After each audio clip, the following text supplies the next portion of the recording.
These are my Call of Duty League Modern Warfare 2 season predictions. In this video, I'm going to be predicting the champions, MVP, Rookie of the Year, Breakout Star, and players that I think will be in the top 5/10. And then at the end of the season, I will go back to this video, rewatch it, and see how I did. And if you're into CDL content, make sure to like the video and sub to the channel. I post mainly Call of Duty League and DMZ content. And let me know down below who you have winning these awards. I'd love to have the conversation down there and see what you all think. So kicking it off, we'll start off with the big one, MVP. Personally, for me, my MVP is Pred. This is definitely a tough award to predict because not only do you have to consider the player's individual talent, but you also have to consider how well their team does. And obviously, predicting a player, how they're going to do in one season is tough, and predicting how their entire team is going to do is even tougher. And I think typically for MVP, you want to pick a player that's going to be on one of the top 3, top 4 teams. So it's hard to not pick someone on a team like, let's say, Atlanta FaZe, because you know FaZe is pretty much going to be in the top 2 all year long. But for me, I'm predicting Pred because I think for one, he's coming off a great Rookie of the Year season, and he was also easily a top 3 player at the end of last season, as well as a top 5 player pretty much all season long. And I also do think Seattle could be a good team this year. I do think they can be inconsistent, similar to how they were last year, and this can make it hard for Pred to win MVP, right? If they don't end up as like a top 4 team, or they don't at least win a major, it's gonna be really hard for Pred to win MVP. But I do think it can be done. I think the Seattle team has what it takes to be somewhat consistent, end up being a top 4 team. And I also think Pred, based on what he's coming off of from last year in his rookie year,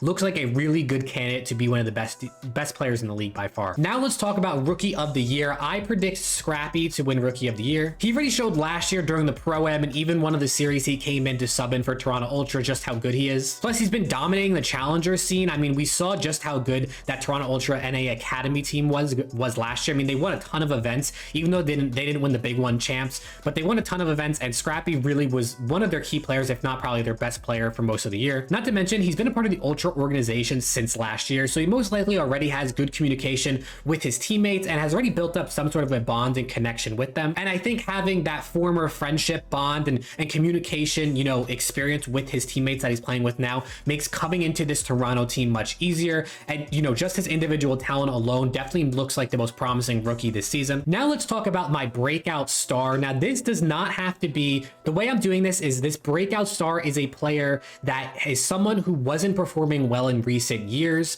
This doesn't have to be like a new player on the scene. This player is actually a veteran, but I do think is going to have a much better year this season compared to how they had in the last couple years. And my breakout star prediction is Priesta. Last year, Priesta had a 0.95 KD in hardpoint and control, as well as a 0.96 KD in search. And I think this year on New York, he can fit better in their system and be able to play a little bit more comfortably. We saw how good he was back in Black Ops 4 with that 100 Thieves team, as well as even in Modern Warfare 2019, where he came in 2nd place at champs with Atlanta FaZe. I just think Priesta might fit a little bit better into this New York roster. This could also be a total flop of a pick because this New York team could implode. I know there's already issues amongst them, so it'll be interesting to kind of see how this goes, but I do think Priesta is in a position to do much better this year. And I think some other solid shouts for this prediction could be either Standy or Clayster. Both of these players, you know, Clayster looked like he was going to have to retire, so he has an opportunity now with the Las Vegas Legion. And then Standy, you know, had a really good rookie year in Cold War, did not look good at all last year in Vanguard. So I think either of those two could be good picks for this, you know, breakout star. And now for my best players prediction. These are players that I think are going to be unexpectedly top 10 players this season. So I picked 3 of them for you. My first one is going to be Hook. I think under this new leadership of Arcitys on the LA Guerrillas, I think Hook can really step up big time and thrive. And we're also going, you know, we're going back to how good he was in Modern Warfare 2019 with Dallas Empire, where he won champs.